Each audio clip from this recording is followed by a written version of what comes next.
Hey there guys, my name is Kayla. I have a 5-year-old son named Shane with autism. I created this channel as a space for us to come together, share our knowledge, and improve the lives of families living with autism. Today I'm going to give you 5 myths about autism that I think everybody should know. Number 1, autism is one disorder. Autism is actually a spectrum of disorders that affects every individual on that spectrum in different ways.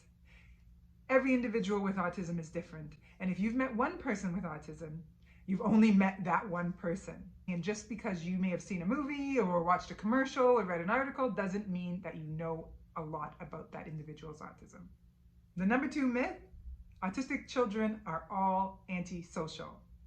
There is nothing further from the truth. Autistic children often want to make friends and to interact. However, they do not have the skills to do that naturally like some other children do. They need to be taught that, whether it's in the classroom or in a daycare, in a specialized play group, or through therapies. Oftentimes, once these children are given those skills, you will see them wanting to interact and to play.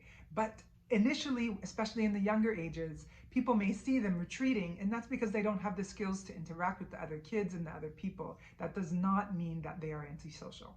Number 3, autistic people don't feel emotion. As a mother of an autistic son, who is incredibly emotional and incredibly loving and always tries to express his emotions, I know there is nothing further from the truth. But the reason that my son is able to express his emotions is because he's been taught how. Oftentimes, not all, but many autistic people don't have the skill set to express their emotions. They're also at a disadvantage because in their younger years, they tend to play alone a little bit more, which is where you learn about emotions and how people feel while they're playing. But also, autistic people don't always make eye contact and stare as much at people's faces. And we as human beings learn a lot about how somebody's feeling by looking at their face. So they're at a slight disadvantage. They just don't know how to express their emotions all the time, but they are definitely experiencing them.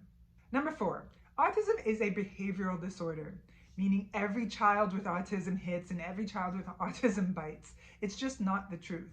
Autism is actually a developmental disorder, and because of that, sometimes aggressive behavior can come from their frustration and not knowing how to express themselves or do the things that their friends are doing. But that doesn't mean that behavioral issues are the core of autism. They're not at all. What the problem is that these kids are frustrated and angry from not being able to express themselves and do everything that they want to do and say the things that they want to say. So things like behavioral issues come to the forefront, but it's not the core of autism. Number 5, every individual with autism has an intellectual disability. It's just not the case. Studies actually show that less than 50% of people diagnosed with autism have an intellectual disability. But people often assume that because maybe this person isn't expressing themselves verbally, that they may have something going on intellectually. It's not the case. Every individual with autism has their strength and weakness like every person in the world. So remember, just because someone may not be talking or doing something a little bit differently doesn't mean they're suffering intellectually. I made this video because I wanted to make sure as many people out there could know that these things are just not true about autism. I hope you found it interesting. I'm really looking forward to posting the next video. Thank you and take care.